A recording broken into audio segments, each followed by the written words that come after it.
साथियों, आज का जो यह दिन है, यह इस विभाग के स्थापना दिवस होने के कारण मैं मानता हूं कि छोटा दिन नहीं है, बल्कि बड़ा दिन है। और यह दिन हमें इस बात के लिए इंस्पायर करता है कि हम अतीत के अपने कार्यों का आकलन करें और भविष्य के लिए कुछ योजनाएं भी बनाएं।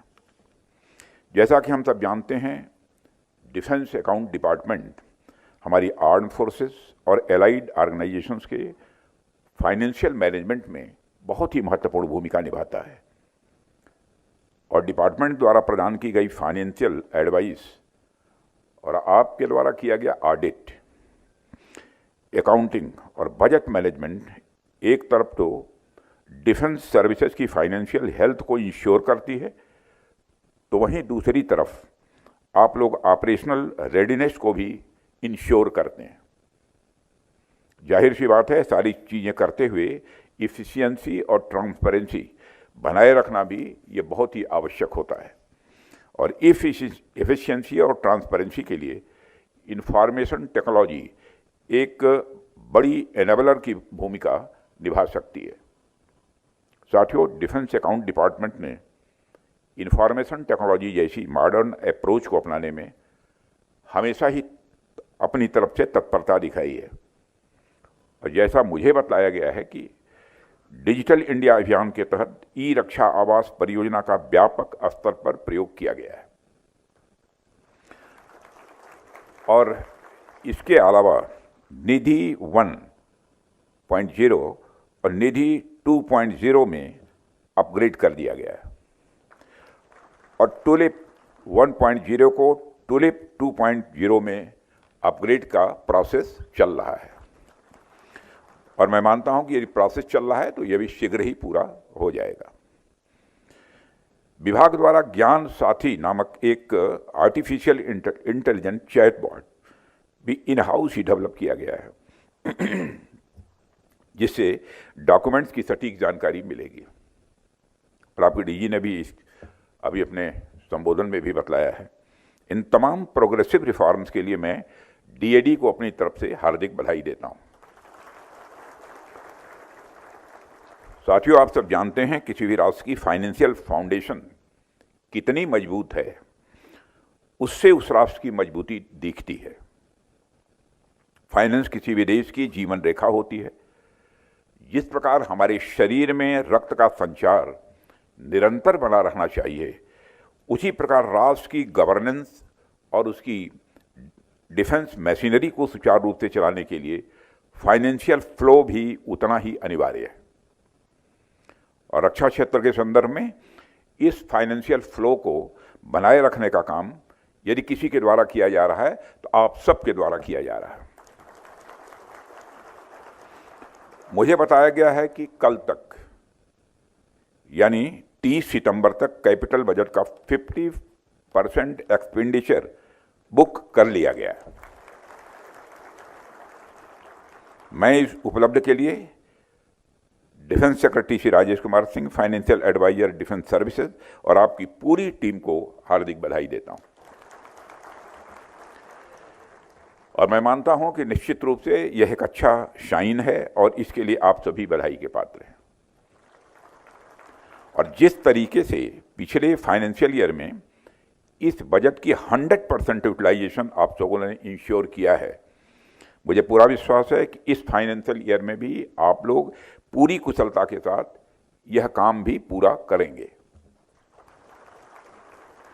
साथियों, भारत सरकार ने अभी हाल ही में एक प्रोग्रेसिव स्टेप लेते हुए, आप सबको जानकारी है, सारे देश को जानकारी है, जीएसटी रेट को इम्प्रोवाइज किया है, उसमें रिवीजन किया है, जिसका प्रोक्योरमेंट पर भी डायरेक्ट इम्पैक्ट पड़ना तय है और यह हमारे लिए अच्छी बात है। चीज़ों के रेट्स कम होने से अधिक प्रोक्योरमेंट संभव हो सकेगा और आप लोग सभी सर्विसेज और एक्विजिशन विंग के साथ मिलकर यह इंश्योर करिए कि इस रिफॉर्म के बाद जो भी एक्स्ट्रा राशि हमारे पास बचती है उसका अधिक से अधिक यूटिलाइजेशन आप लोग कर सकें।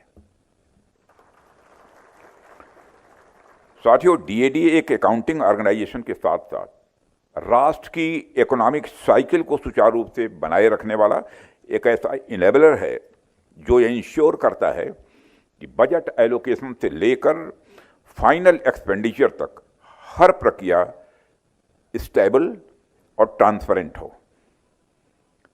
फाइनेंस और नेशनल सिक्योरिटी का आपस में आप सब जानते हैं बहुत ही गहरा संबंध है। फाइनेंशियल डिसिप्लिन बिना किसी भी सैन्य शक्ति को सस्टेन नहीं किया जा सकता है। चाहे हमारी सेना कितनी भी सक्षम क्यों न हो, यदि समय पर उनके लिए आवश्यक संसाधन उपलब्ध नहीं होंगे तो उनकी क्षमता पर विपरीत प्रभाव पड़ सकता है। डीएडी वह अदृश्य सेतु है। डीएडी वह अदृश्य सेतु है जो फाइनेंस और फोर्स दोनों को जोड़ता है।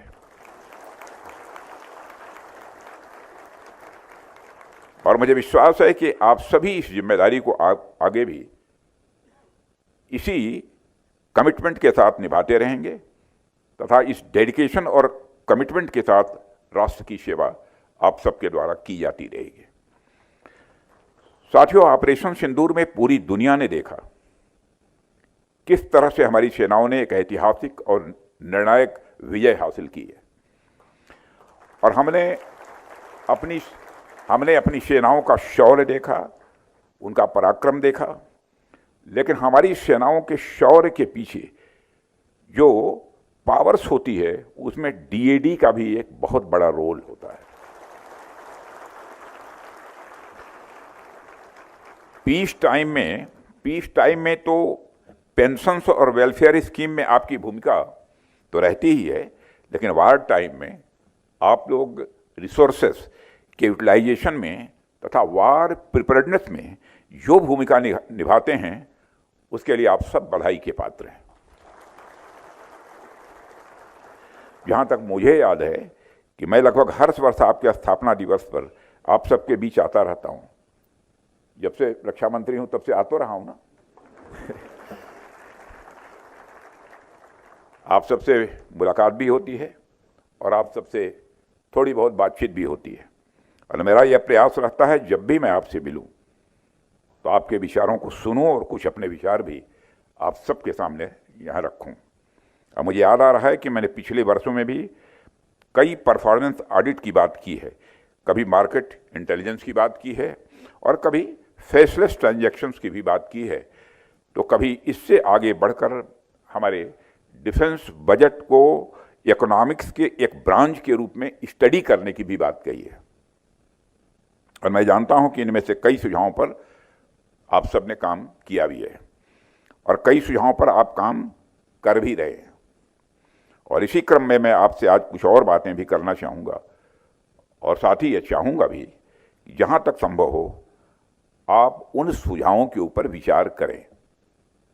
विचार करने के लिए मैं कह रहा हूँ, उचित लगे तो आगे बढ़िए।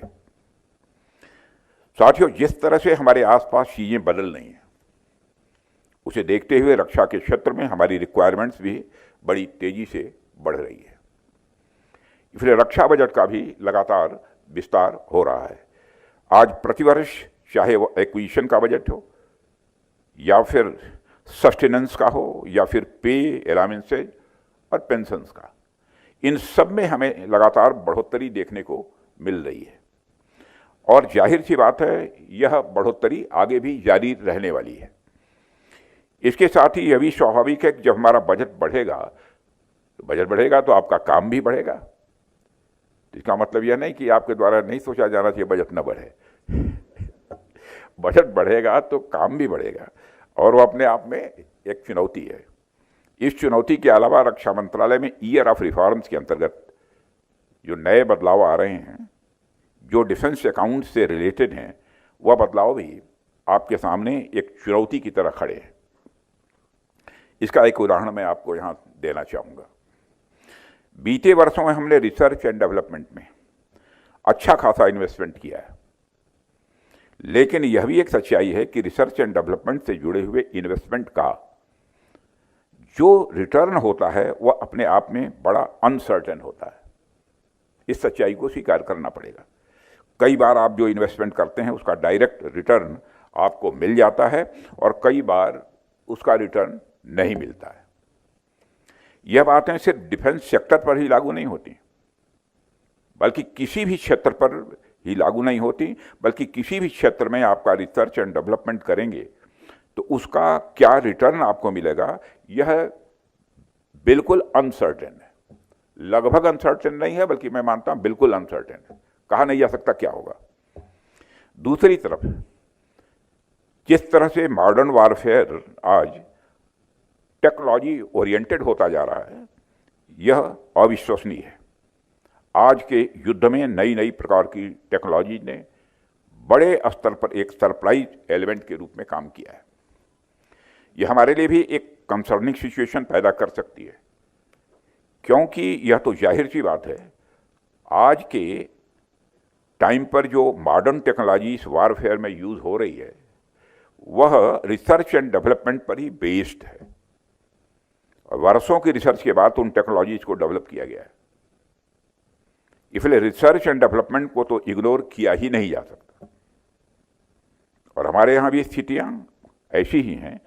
आईडेक्स हो, टेक्नोलॉजी डेवलपमेंट फंड हो, या फिर डीआरडीओ के प्रोजेक्ट्स हों, इन सब के माध्यम से हम टेक्नोलॉजी डेवलपमेंट के लिए ही डेडिकेटेड रूप से काम कर रहे हैं। कहना मैं ये चाहता हूँ कि आज के समय में रिसर्च एंड डेवलपमेंट की जो नीड है उसको देखते हुए डीआरडीओ के पास एक बड़ा चैलेंज यह है कि किस प्रकार से वह बजटरी इक्वेशन को बरकरार रखते हुए रिसर्च एंड डेवलपमेंट की फंडिंग को भी फैसिलिटेट करे।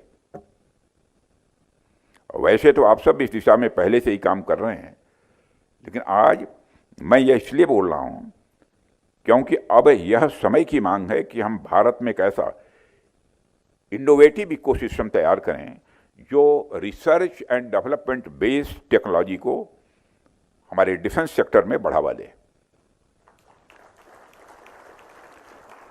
और मेरा मानना है कि as a custodian of defence budget आप सभी का रोल बेहद इंपॉर्टेंट है। इसलिए आप रिसर्च एंड डेवलपमेंट को फैसिलिटेट करने की दिशा में जरूर विचार विमर्श करें। साथियों, अभी कल ही मैंने ट्राई सर्विसेज सेमिनार में 3 सेनाओं के बीच ज्वाइंटनेस और इंटीग्रेशन को लेकर हमारी सेनाओं और रक्षा मंत्रालय के अधिकारियों से बातचीत की है। आज मैं डिफेंस अकाउंट्स डिपार्टमेंट के इस महत्वपूर्ण इवेंट में आप सबके बीच यहाँ मौजूद हूँ, तो ज्वाइंटनेस को लेकर मैं आप लोगों के सामने भी अपनी कुछ अपेक्षाएं हैं, हमारी जो आपसे एक्सपेक्टेशंस हैं वो मैं रखना चाहता हूँ। डिफेंस अकाउंट्स डिपार्टमेंट एक ऐसा डिपार्टमेंट है जिसकी पहुँच तीनों सर्विसेज के फील्ड लेवल फॉर्मेशन से लेकर हेडक्वार्टर्स लेवल तक है। तीनों सेनाओं की रिक्वायरमेंट्स को आप भली भांति समझते हैं। ऐसे में आप लोग इस बात पर विचार करिए कि जब हमारी तीनों सेनाएं अपनी पूरी क्षमता के साथ ज्वाइंटनेस और इंटीग्रेशन की ओर आगे बढ़ रही हैं, तो उसमें डिफेंस अकाउंट्स डिपार्टमेंट की क्या भूमिका हो सकती है। और इसके लिए आप सभी हमारी सर्विसेज के साथ बैठकर विचार विमर्श करें और यह देखें कि आप लोग ट्राई सर्विसेज के बीच ज्वाइंटनेस और इंटीग्रेशन को कितना फैसिलिटेट कर सकते हैं। यह हमारी ट्राई सर्विसेज के ज्वाइंटनेस और इंटीग्रेशन में अच्छे रिजल्ट दे सकता है, ऐसा मेरा मानना है। साथियों, जैसा कि आप सभी को मालूम है कि नेशनल सिक्योरिटी एनवायरनमेंट बहुत ही डायनेमिक है, और इस सिक्योरिटी एनवायरनमेंट में ज़रूरतें बहुत तेज़ी से बदलती हैं और नई ज़रूरतें भी पैदा होती हैं। इसलिए ज़रूरी हो जाता है कि डिफेंस प्रोक्योरमेंट, चाहे वह कैपिटल प्रोक्योरमेंट हो या रेवेन्यू प्रोक्योरमेंट हो, वह तेज़ी से होना चाहिए। और मैंने डिफेंस प्रोक्योरमेंट को लेकर कई सारी मीटिंग्स भी की हैं, और नए डिफेंस प्रोक्योरमेंट मैनुअल 2025 को भी लॉन्च किया गया है। और यह रेवेन्यू प्रोक्योरमेंट में तेजी लाने के साथ साथ आत्मनिर्भरता और डिफेंस रिसर्च एंड डेवलपमेंट को भी प्रमोट करेगा। साथियों, इसी तरह से कैपिटल प्रोक्योरमेंट में भी तेजी लाने के लिए डीएपी रिव्यू का कार्य तेजी से चल रहा है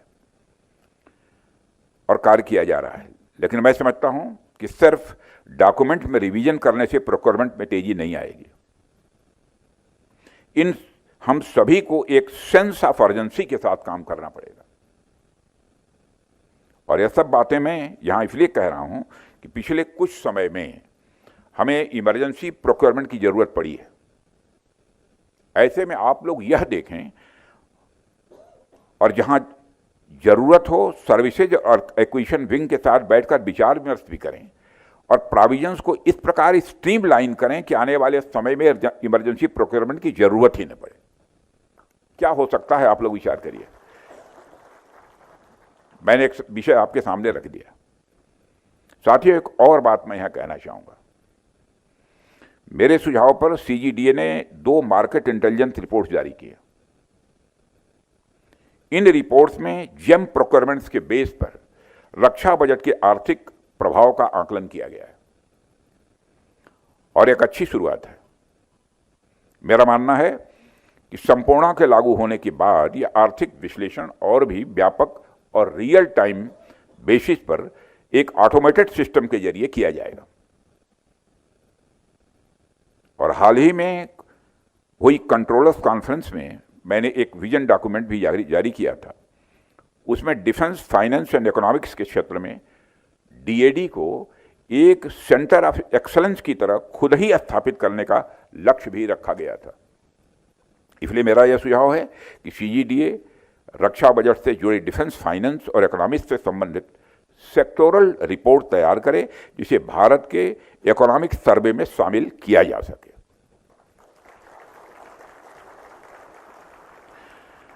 साथियों, चूंकि डिफेंस अकाउंट्स डिपार्टमेंट को centre of excellence for defence, finance and economics बनाने का विजन डॉक्यूमेंट पहले ही जारी किया जा चुका है, इसलिए मैं चाहूंगा कि सीजीडीए इसका एक पूरी एक्शन प्लान भी तैयार करें ताकि इस विजन डॉक्यूमेंट को सही मायनों में लागू किया जा सके। और साथियों, मुझे लगता है कि आपको सिर्फ ऑफिस में बैठकर ही फाइनेंशियल रूल्स को नहीं देखना चाहिए, बल्कि आप यह भी देखें कि वे फाइनेंशियल रूल्स कहाँ अप्लाई होते हैं, किन सोल्जर्स के लिए अप्लाई होते हैं और किस बॉर्डर की सिक्योरिटी के लिए अप्लाई होते हैं।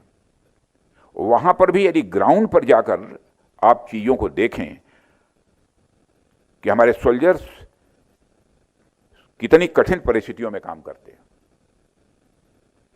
इससे आपको अपनी फाइनेंशियल एडवाइस देते समय ग्राउंड सिचुएशन और मार्केट एनवायरनमेंट की भी अवेयरनेस रहेगी और साथ ही आपको फाइनेंशियल वर्क का इंपैक्ट और ज्यादा रहेगा। साथियों, मैं भली भांति जानता हूं कि आप सभी जिस क्षेत्र में यहां काम कर रहे हैं वह बड़ा कॉम्प्लेक्स है और आपका कार्य एक ऐसी जिम्मेदारी है जो सीधे सीधे हमारी नेशनल सिक्योरिटी और हमारे सैनिकों के मनोबल से जुड़ा हुआ है। कई बार परिस्थितियां ऐसी हो जाती हैं जब आपको एक ही समय में 2 बिल्कुल अलग अलग जिम्मेदारियों का निर्वहन भी करना पड़ता है। एक और आपको फाइनेंशियल रूल्स एंड रेगुलेशन का सख्ती से पालन करना होता है और यह आवश्यक भी है क्योंकि राष्ट्र की संपत्ति का हर एक पैसा जनता की गाढ़ी कमाई का है और उसका सही उपयोग सुनिश्चित करना मैं समझता हूं कि हम सभी की जिम्मेदारी भी है और हम सभी की जवाबदेही भी है। वहीं दूसरी ओर ऑपरेशनल रेडीनेस यानी हमारी सेनाओं की तत्परता और उनकी कैपेबिलिटी को बढ़ाते रहना भी उतना ही महत्वपूर्ण है। कभी कभी यह दोनों बातें कंट्राडिक्टरी लगती हैं। कई बार यह लग सकता है कि रूल्स और जिम्मेदारियों के बीच टकराव हो रहा है, लेकिन साथियों, मेरा अपना अनुभव यही कहता है कि यह कंट्राडिक्शन केवल ऊपरी तौर पर दिखने वाला भ्रम है। यदि हम सही सोच और कोऑर्डिनेशन के साथ काम करें, नियमों का पालन करते हुए भी हमारी सेनाओं की आवश्यकताओं को समय पर पूरा किया जा सकता है। यही बैलेंस हमारे कार्य का मैं मानता हूं सबसे इंपॉर्टेंट फैक्टर है और जब यह संतुलन साध लिया जाता है तब चाहे कितनी भी बड़ी चुनौती क्यों ना आ जाए, हम उसे न केवल पार कर सकते हैं बल्कि उससे और भी मजबूत बनकर हम निकल सकते हैं। साथियों, जब हम किसी भी पद पर होते हैं, चाहे वो पद कोई छोटा बड़ा नहीं होता, चाहे पद जैसा भी हो। अब ऐसा मैं कोई बड़े पद पर नहीं हूं, एक दायित्व मैं निभा रहा हूँ, एक दायित्व आप निभा रहे हैं, बहुत सारे दायित्व ये निभा रहे हैं। कोई छोटा बड़ा नहीं है, कोई छोटा बड़ा नहीं होता। और हमें अनेक प्रकार की चुनौतियों का सामना करना पड़ता है जब हम अपने दायित्व को निभाते हैं। कभी कभी रिसोर्सेज की कमी होती है, संसाधनों की कमी होती है, कभी अचानक परिस्थितियां बदल जाती हैं, कभी ह्यूमन एरर्स, तो कभी कभी एक्सटर्नल प्रेशर भी। यह सभी जीवन का ये हिस्सा है, हमें यह भी मानना चाहिए। मैं स्वयं सार्वजनिक जीवन में लंबे समय से काम कर रहा हूं और इस दौरान मैंने कई सारी जिम्मेदारियों का निर्वाह किया है, कभी संगठन में तो कभी सरकार में, चाहे स्टेट गवर्नमेंट हो या सेंट्रल गवर्नमेंट हो। मेरे इतने लंबे अनुभव की समरी यही है कि कठिनाइयां और चुनौतियां यह जीवन का हिस्सा है, जीवन का अंग है। चुनौतियों से भागना या उन्हें टालना किसी समस्या का समाधान नहीं है। समाधान तब होता है जब हम चुनौती का सामना सीना तान कर करें।